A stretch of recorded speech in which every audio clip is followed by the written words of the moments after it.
Recording.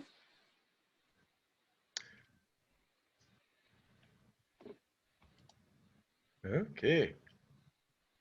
We are recording. Good afternoon, everybody. Welcome to our monthly colloquium series. Today's speaker is Dr. Jerry DeVore, who has a long and varied history in psychophysiology, going back a minimum of 30 years. He's done much of his work in the military as an active officer and then as a civilian. And he has true expertise in this field. One of Jerry's strengths is his ability to pick out the wheat from the chaff. This field is simply inundated with claims that aren't well supported. And Jerry has done a wonderful job figuring out what's real and what's not. So without further ado, Dr. DeVore, you're on. Great. Well, good to meet with you today. The initial title was going to be Stimulation Technology, What's New, but I thought about the devices, vices, and possible benefits with an emphasis on the vices, because this is a hugely maligned field. And it's always been maligned. People go through historic phases of coming up with stimulation technologies that are supposed to offer some kind of all-encompassing panacea and miracle cures.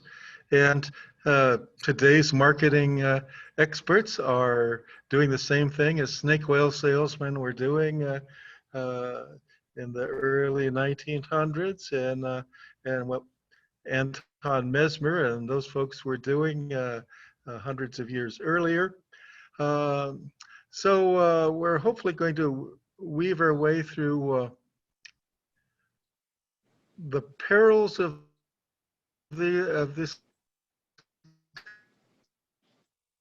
technology.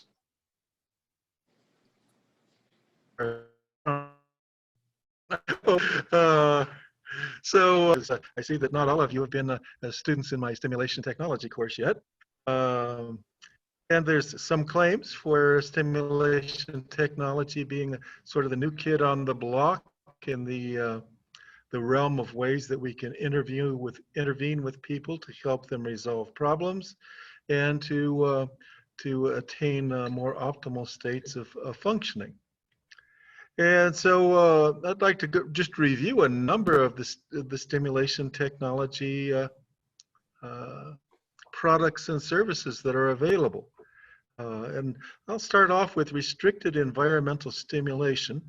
And this means anywhere from really reducing the amount of stimulation available to you. Some 20 to 30,000 years ago, it was a fairly common practice, at least among shaman in Europe and in other areas, to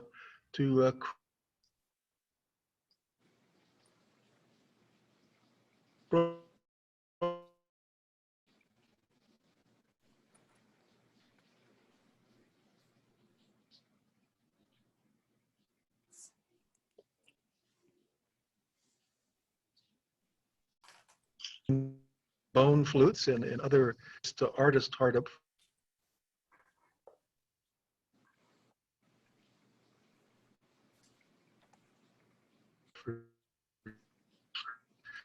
There was some others.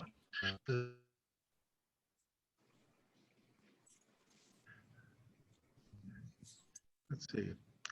Is my video still coming through? No, it's not, and we're losing you on and off. Oh, yuck. Yeah. Okay, well, If you maybe let's if see. you turn off your video, it might help with your bandwidth. And everyone turn off your video. Maybe that could really help. But we've lost Yeah. your screen. Okay. Well, I'll turn off the video.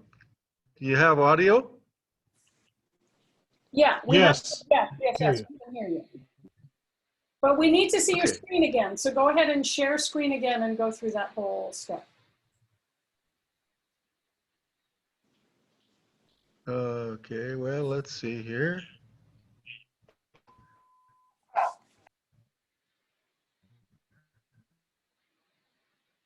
Let me make sure that I have not lost you as, Let's see.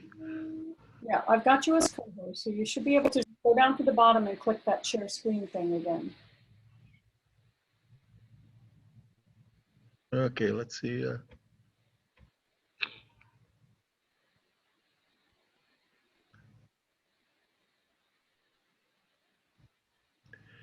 Let's try the share screen again.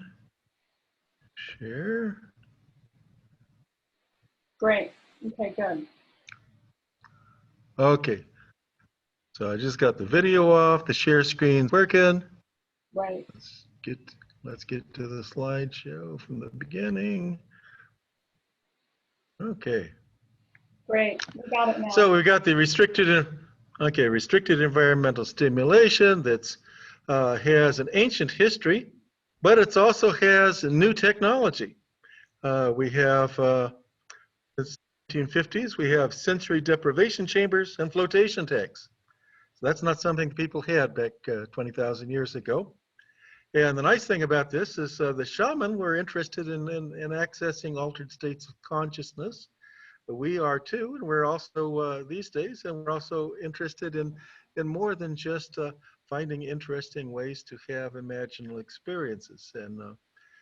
And besides that, by having sensory deprivation chambers and flotation tanks, we've got controlled environments which are perfect for developing research protocols to look at basic mechanisms and also to look at applications and test out how those applications are going. So we've got new technologies and we've got new ways to evaluate those technologies, and even an interest in the idea that these technologies should be evaluated. That's also a fairly new kind of idea. Next, we've got electrical stimulation. There's a huge amount of electrical stimulation, but our best guess is electrical stimulation is probably at least 3,000 or 4,000 years old, because we've got records of Egypt in the age of the pharaohs. It used torpedo fish to cure headaches and a variety of other elements. If you wanted to cure a headache, you strapped a torpedo fish to a person's head, you irritated the torpedo fish, and it would produce a high-intensity electrical discharge that it wasn't reported to kill people, and some people apparently got their headaches better, and other times you put it on the back to cure sore backs and other kind of conditions. Not much in the way of efficacy research done there, but I suppose if you had a few results, you could market those, and it was in reasonable high demand to use these torpedo fish to provide stimulation. These days, we've got much fancier and more expensive ways to provide electrical stimulation. We can do high intensity electroconvulsive therapy. So this is short of death by electrocution. This is designed to be a therapy for the individual rather than for society. And with this high amperage alternating current stimulation, this has been, in its heyday, it had been applied to everybody who is in a psychiatric institution. These days, there has been some efficacy research that suggests that for many conditions, it's probably producing more harm than benefit, but for treatment-resistant severe depression, there's at least the belief that that the research supports that this is a reasonable intervention. We also have transcortical alternating current stimulation. That's what the TACS stands for. That's a low intensity current stimulation. And there's been sometimes that's also called cranial electrical stimulation or CES. Some marketers say that they're different, but since they both involve a pulse that goes from positive to negative, that defines an alternating current. And many of the applications of that technology are you put these stimulators someplace on the head with the idea that pulsing this low intensity means 2 milliamperes or less.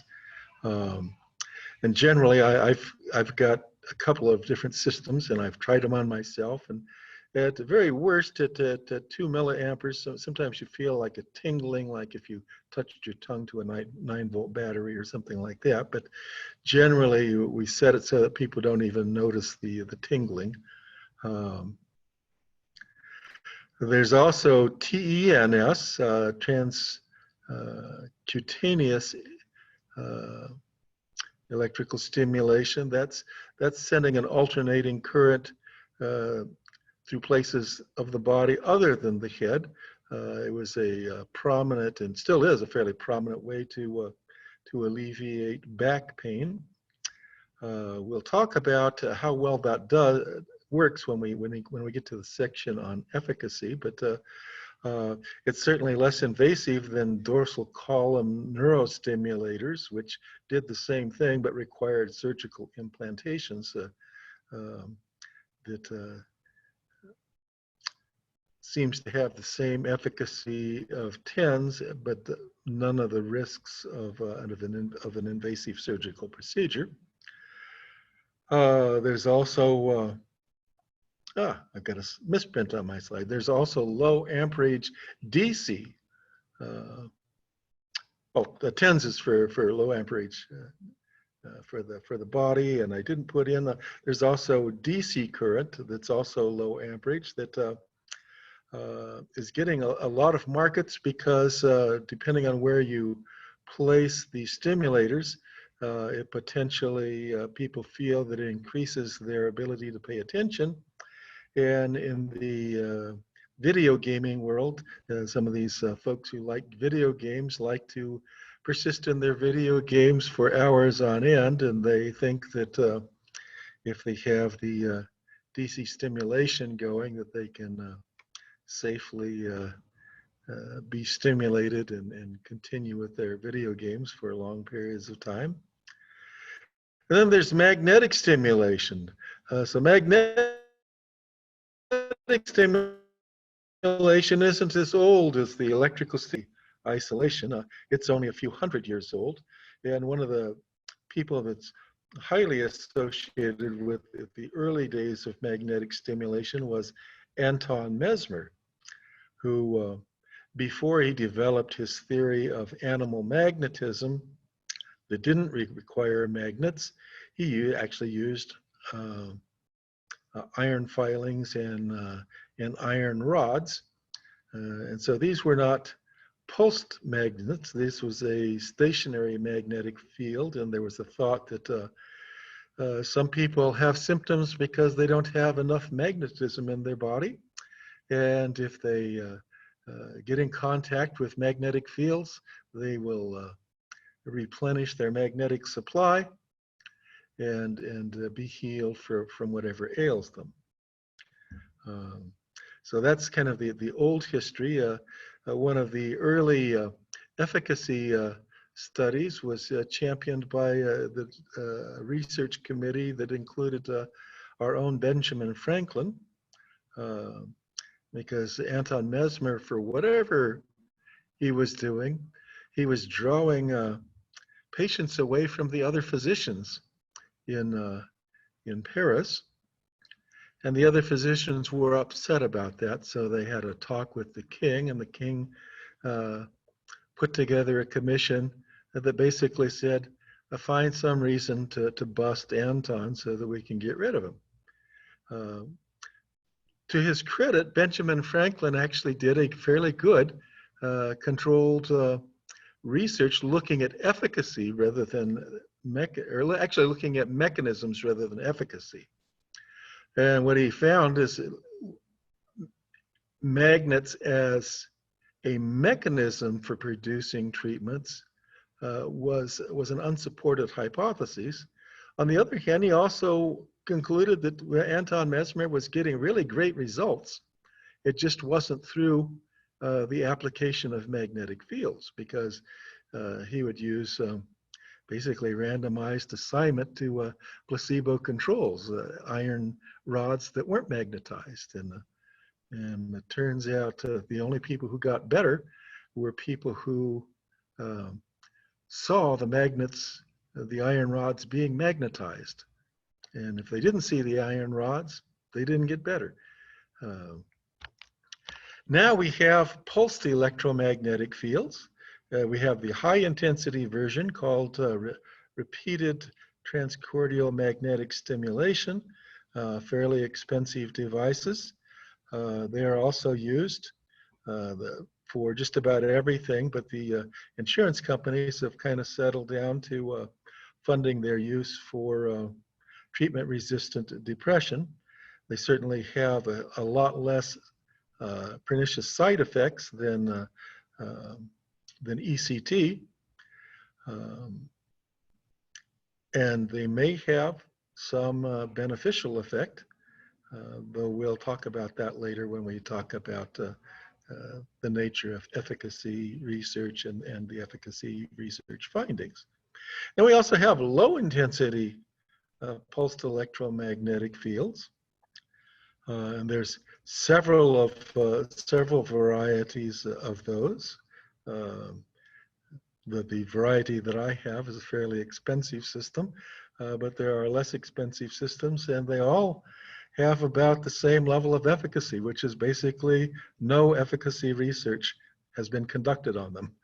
And there's a lot of theories about mechanisms, but it should give one pause to wonder, if you haven't demonstrated a clinical effect, how can you talk about mechanisms that produce an effect that you haven't demonstrated? So there's a lot of talk about, well, this causes cortical entrainment, this causes increased vascular cerebral blood flow, and who knows how it resonates with the various circuits within the microtubules and other parts of the cells. But if you haven't demonstrated any kind of effect, it's hard to talk about mechanisms of effects. We also have the photic flicker stimulation, sometimes called audiovisual entrainment or audiovisual stimulation. This is old, not quite as old as magnetic stimulation. Charcot, one of the teachers of Sigmund Freud, he taught Sigmund Freud some of the art of hypnosis, but he used a lot of tools in his clinical repertoire to try and work with patients who were psychiatrically hospitalized. And one of the tools included light reflected from rotating mirrors about 120 years ago, and he used those to facilitate trance states. About 80 years ago, a number of avant-garde artists speculated about, when people look into the flickering flames of a campfire, sometimes that seems to trance you out. And they said, well, that's interesting. We can make a rotating drum with slits in it and put a light in the center of it, and we can make flickering light patterns and even vary the frequency. And they discovered that when they did that, people went into very interesting altered states of consciousness, and that was reported to facilitate creativity. Coming up a little bit more recently, hypnotherapists such as William Kroger, one of the early, he along with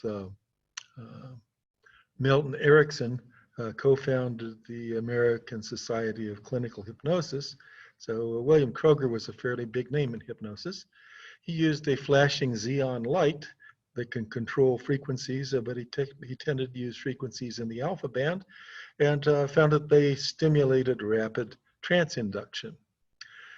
Neurology uses intense, very intense, far more intense than what William Kroger did, theta band stimulation to produce seizures in seizure-prone individuals. And they use that diagnostically rather than therapeutically, with the idea if you're not seizure-prone, even if you're sleep-deprived and being exposed to these very intense flickering lights, you're not going to generate a seizure. But if you are seizure-prone, we might be able to generate a seizure, and then the neurologists say, see, now that we've got a seizure, it says that you're seizure prone and we can give you medications to control that. Well, in the past 50 years, the new technology using this old history is photic light goggles with controllable intensities and frequencies, and sometimes accompanied with adjustable sounds, and that's where you get the audio part. Though the evidence that audio does anything is fairly meager, and most of the people who produce these devices spend most of their time talking about the video component. And then we have virtual reality.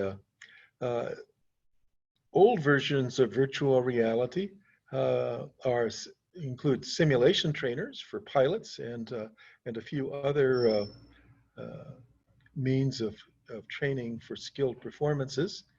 And then there is also people have fair rides that create interesting environments, like frightening tunnels or tunnels of love, and then whole environments such as Disneyland that are designed for entertainment.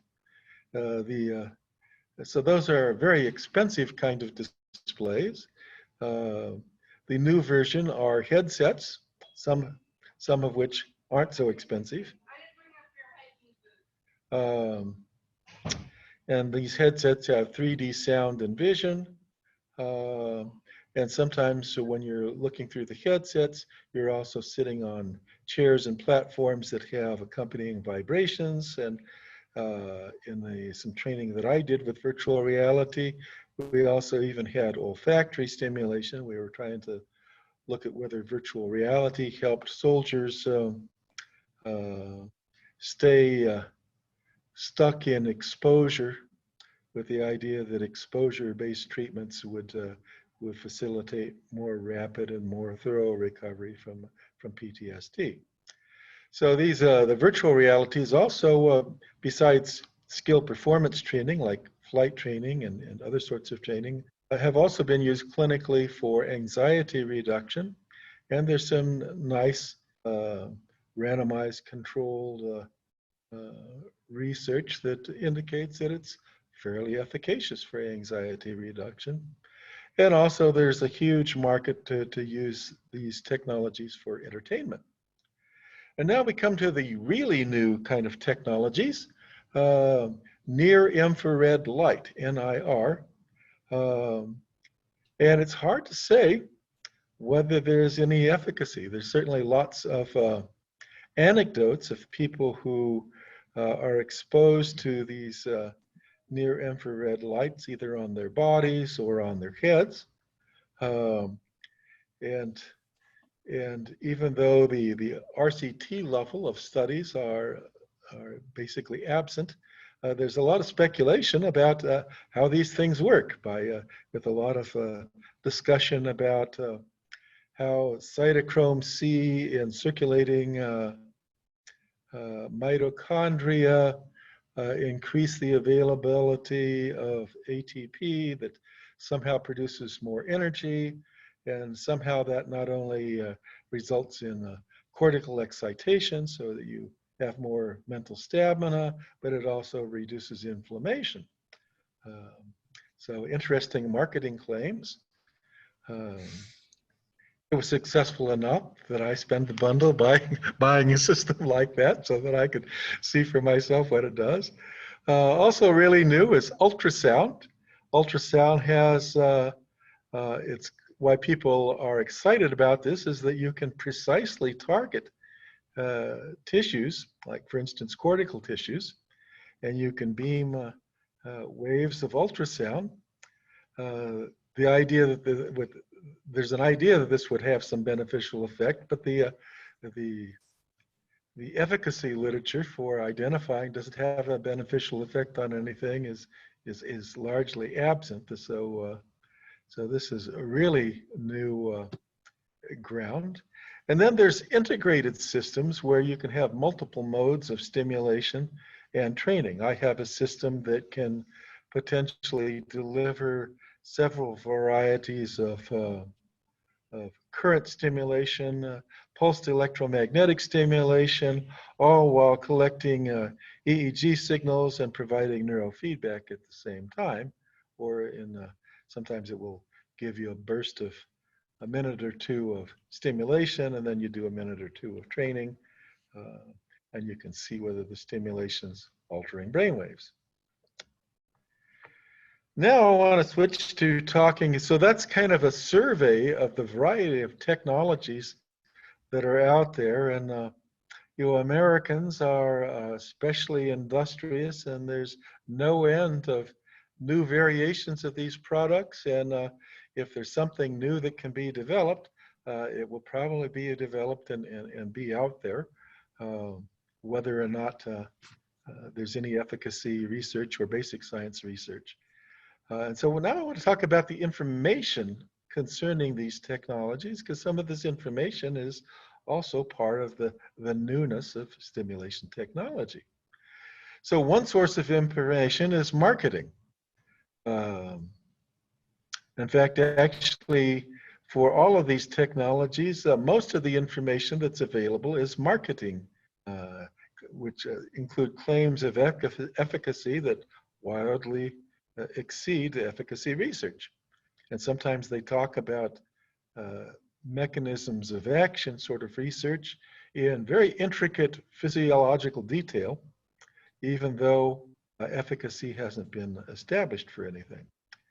And then there's efficacy research. Efficacy research is basically using empirical methodologies to actually evaluate whether a product or service has a benefit that exceeds the risks and a benefit that exceeds placebo effects.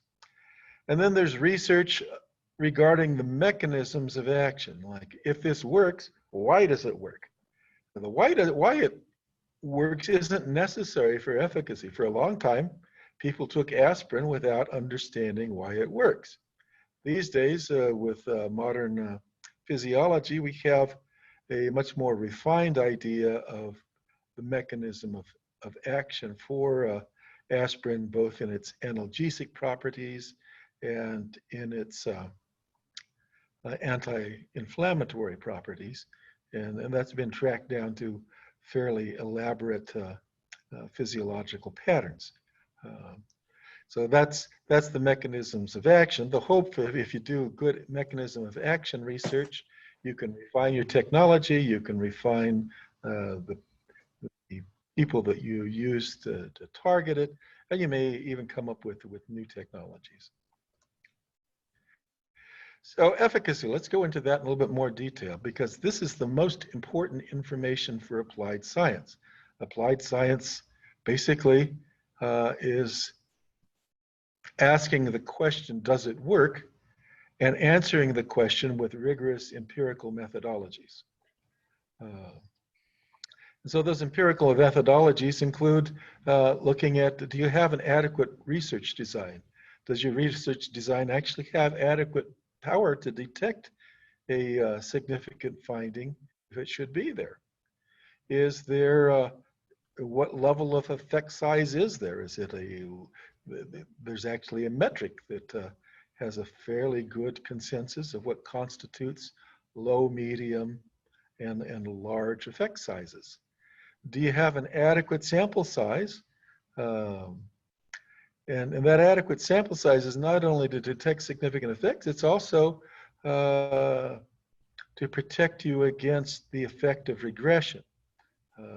if you've had courses with Rich Sherman, he probably will have talked with you a lot about the nature of regression, because if you get extreme values in small sample sizes, the next time you do the experiment, you're likely to have less interesting findings. Not because there's anything wrong with the way you did the research, it's because extreme findings are samples of a larger sampling distribution. And the more extreme, the next time you take a sample, the more likely it's going to be less large, less extreme. And also we need to know well-defined target populations. So a product isn't generally efficacious. It's efficacious for some purposes, like reducing depression, increasing attention, those sorts of things. In applied psychophysiology, there is one non-arbitrary manual that's been developed by experts in the field of psychophysiology that actually identifies levels of efficacy and the criteria to meet those levels. The manual is largely ignored by applied psychophysiologists, and it's completely ignored by business concerns, including insurance and equipment manufacturers. It reviews biofeedback and neurofeedback, but it doesn't address stimulation technologies, though they are part of applied psychophysiology. I bring this up because any course that anybody takes from me, I'm always going to say, make sure that you get a copy of the efficacy research in biofeedback and neurofeedback, because even if you, like me, I'm very interested in stimulation technologies, the criteria for evaluating efficacy are well laid out. And those criteria apply for whether you're evaluating photic flickers or neurofeedback or the effect of thermal uptraining. The criteria are the best available way of evaluating, best available criteria for evaluating levels of efficacy. And they've been produced by a panel of experts in the field. When insurance say something is experimental, it's not really ready for clinical practice, that's a completely arbitrary statement, because the insurance companies aren't looking, that they're looking at efficacy as a yes or no thing rather than different levels. They're not actually even thinking about, well, everything in science is experimental. Everything is still in research, because that's the way scientific knowledge is. So it's a meaningless statement that basically they use in order to make their arbitrary decisions look like they're informed. So examples, electrocortical stimulation, and also repetitive transcortical magnetic stimulation. There are many investigations. There are more investigations in these kinds of stimulations than many of the other stimulations. There's a lot of clinical enthusiasm, especially for treatment-resistant depression. And you can find some research that says, oh, this is really good. You know, depression that hasn't resolved through any other technologies has resolved by applying ECT or RTMS. The problem is when you actually do rigorous evaluation of efficacy, it's very clear that the better the research design, the less significant the effect and the smaller the effect size, to the point that meta-analysis such as Cochrane reports have basically said in the best designed researches, there's no evidence that there's any difference from placebos.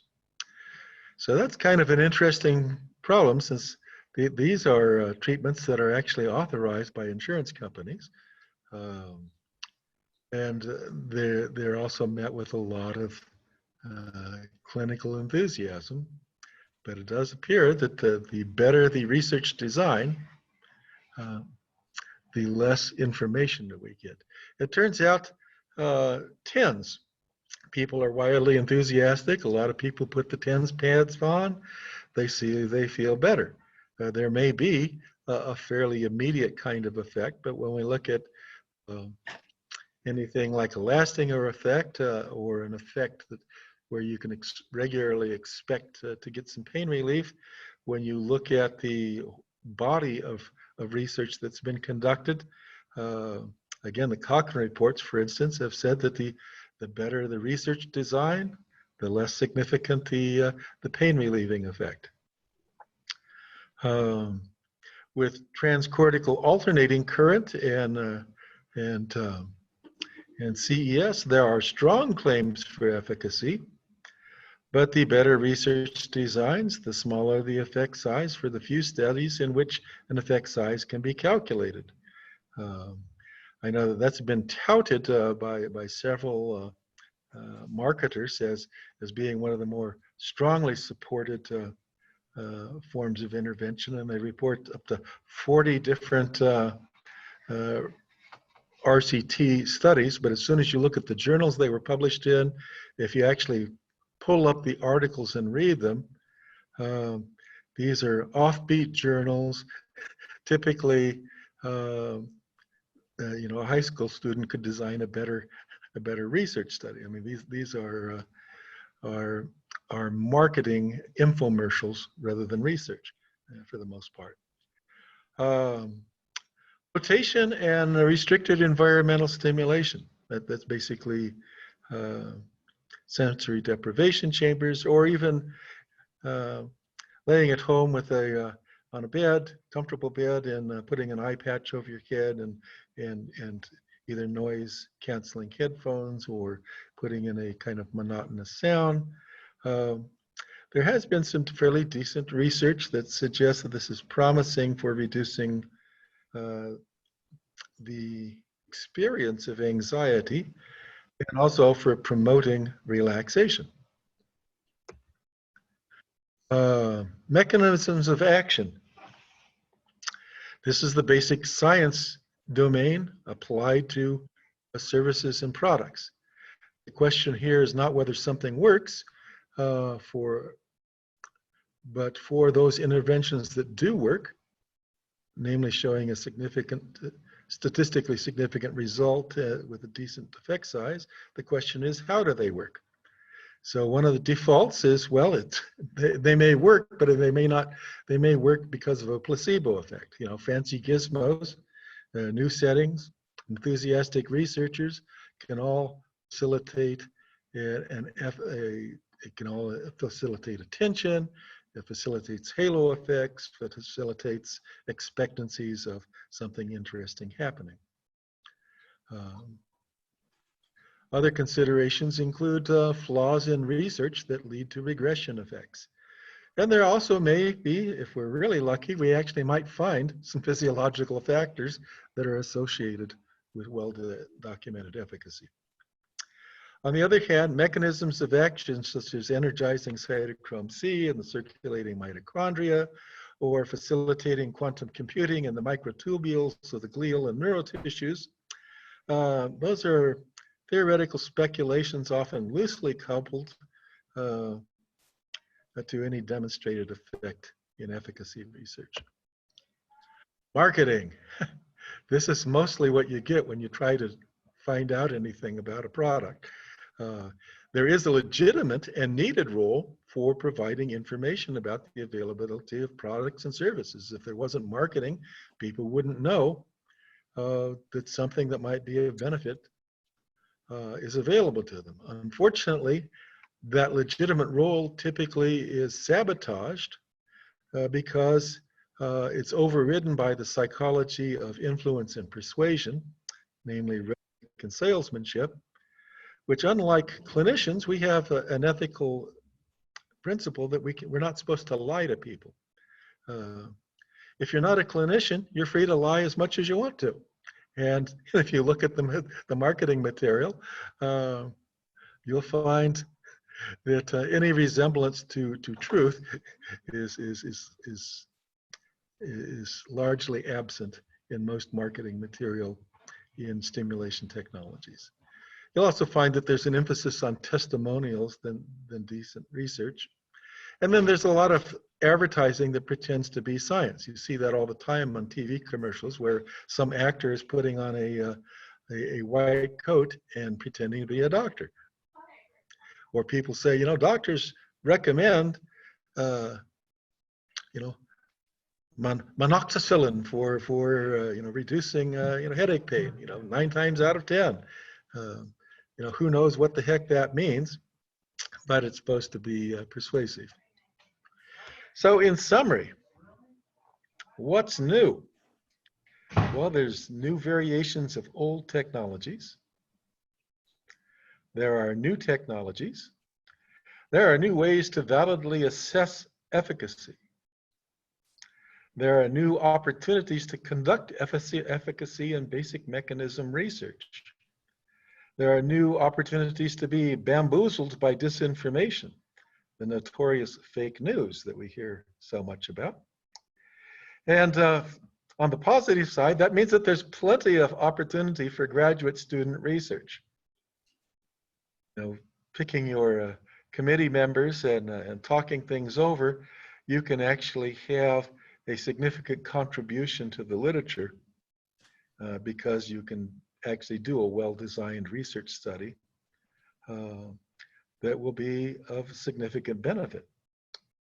It also underscores the necessity of mastering those courses that most people don't find very exciting. The courses in research design and methodology, the courses in statistics, and any course that you get in critical thinking. Those are the absolutely crucial. You can't think like a scientist. You can't think about evidence-based, reasoned decisions unless you have those tools readily available to practice with. So that's the meat of my presentation. We still have a few minutes that I would be happy to dialogue and address questions or come up with further insights.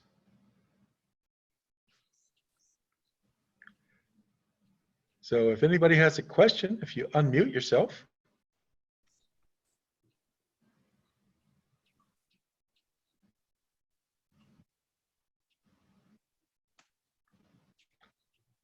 Let me first of all do a check. If I've been talking to the air or if... We hear you. Okay, good. That's good.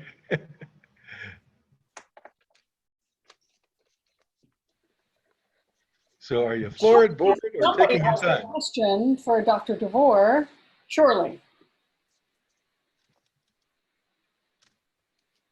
I find it hard to believe. What? Oh, but nobody has a question. Well, I have a question then, if I may. Uh-huh. So you kind of went through the history and all of and explained. I guess I should show my camera, and all of the most prevalent methodologies at this point. From your perspective, and this is not show me the data. Which ones are you using that you feel have either real promise or are really that are showing some kind of effect? Okay, so I can tell you what I use almost on a daily basis for myself, and that I've often used for quite a number of clients, is the aphotic flicker response. That's the aphotic glasses. And I tend to use the alpha band. And knowing that Joel Lubar did a study some years ago with a colleague, and he found that I think he used the alpha band and he used the beta band, and he said, when you take a concurrent EEG, you don't see any change in the EEG that's related to the stimulation frequency. Mm-hmm. So I trust that Joel Lubar is a competent researcher. He's quite a name in the field, and I wouldn't want to attack his research. And I've read his paper, and I didn't find flaws in it, but I'd have to say that when I put the glasses on, I triple my alpha over eyes closed alpha. And 80% of the folks that I've worked with double or triple their alpha over the eyes closed. And the reason I mentioned eyes closed is because 70% or actually 90% of neurotypic individuals, when you close your eyes, you don't even need to quantify. You can see alpha waves quite prominently. Those were the waves that Hans Berger first saw. So if you just saw those, you'd say, well, I don't know that the photic flicker has done anything other than closing your eyes. What people like Jay Gunkelman and Gerald Ulrich and a variety of other people notice is, well, if you look at an EEG for longer than 5 minutes, that alpha goes away. It spontaneously subsides. And people who don't know that have created all kinds of havoc in their research because they haven't actually looked at what happens with the normal EEG over a period of time. So I did look at that. I looked at, let me close my eyes and take a recording for 20 minutes. And let me close my eyes and then put the glasses on for 20 minutes. And I get sustained alpha. You do, And, but it doesn't increase 2 or 3 times like the, because that's temporary, right? No, it's typically I tend to have if I close my eyes, I'll get about 10 microvolts of alpha to begin with that subsides in about 5 to 10 minutes. Right. I put the photic glasses on and I get 20 or 30 microvolts of alpha that sustains. Even when it diminishes, it diminishes more like to 15 microvolts, and it will sustain for 20 minutes. Sorry. And I found that for about 80% of the folks that I've worked with, this includes clients and people who are just interested in adventures in altered states of consciousness, that they get the same findings. So I'm hoping ultimately to do some further research on this because, well, Lubar certainly had one kind of finding and did some reasonable research, but that's totally inconsistent with what I've noticed. And I don't know how to explain that, and so I don't think armchair theory is the way to go with that. I think it's working with some people, and I'm particularly interested in looking at when you close your eyes and looking what a typical recording is for 20 minutes, and then close your eyes and put on the photic glasses for 20 minutes and do a time series analysis to look at those states. But besides changes in the EEG, I've also measured changes in galvanic skin response. Oh, okay. And skin temperature. And?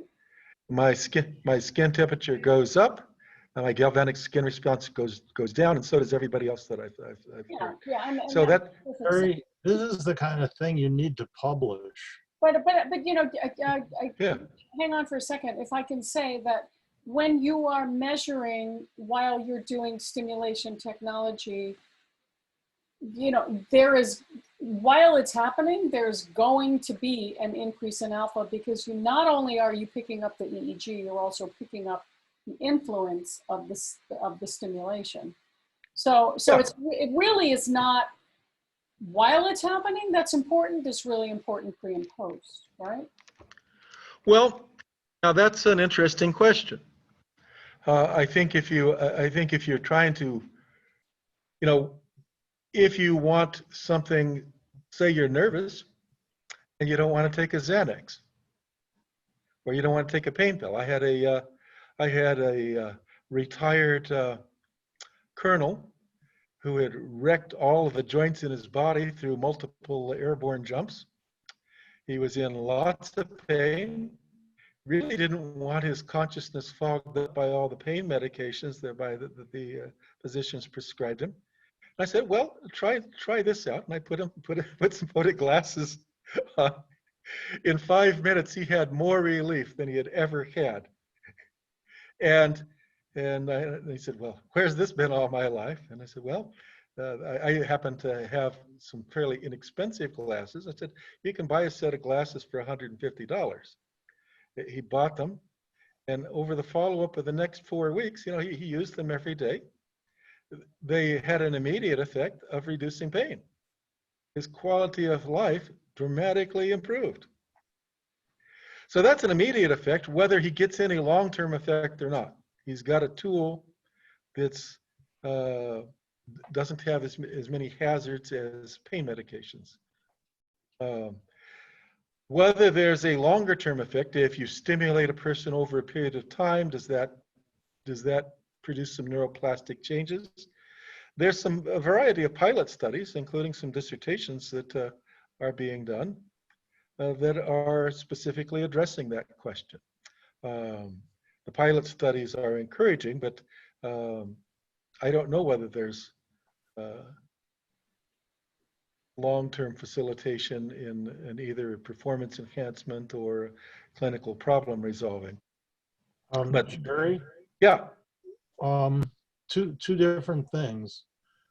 One, in our studies of PEMF, in my old team when I was in the Army, and then more recently, yeah, we found that the placebo response with PEMF is huge and lasts for many months. yeah, Second, when you're looking for outcome studies, I think the place to look is not people's feelings about anxiety and whatnot. I would look at the studies on bone healing with yeah. pulsed electromagnetic fields, Mm-hmm. on changes in headache with pulsed electromagnetic fields, where there are Yeah. excellent double-blind, placebo-controlled studies with large numbers of patients. I think that's where students need to start, is Yeah. what's actually been proven.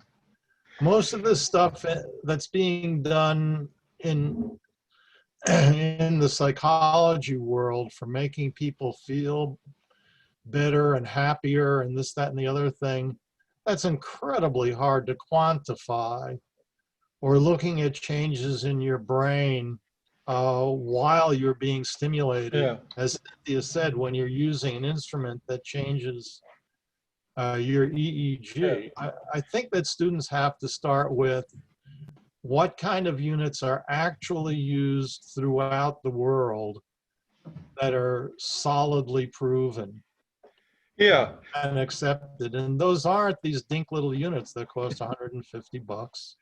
Yeah. Yeah. I think You got to look at, the orthopedic literature and the neurology literature and see that there are stimulation devices that actually do work and that actually have enormous research behind them. Yeah. Yeah, that's an excellent point, because I think the high intensity PEMF, whether for psychiatric purposes or somatic purposes, there is a large literature with that. Those are also, they're more intense, and actually many of the people in the field kind of say, well, you're not going to even get penetration beyond the skin unless you've got an intense signal. And then we've got all the things that are flooding the market of low intensity PEMF.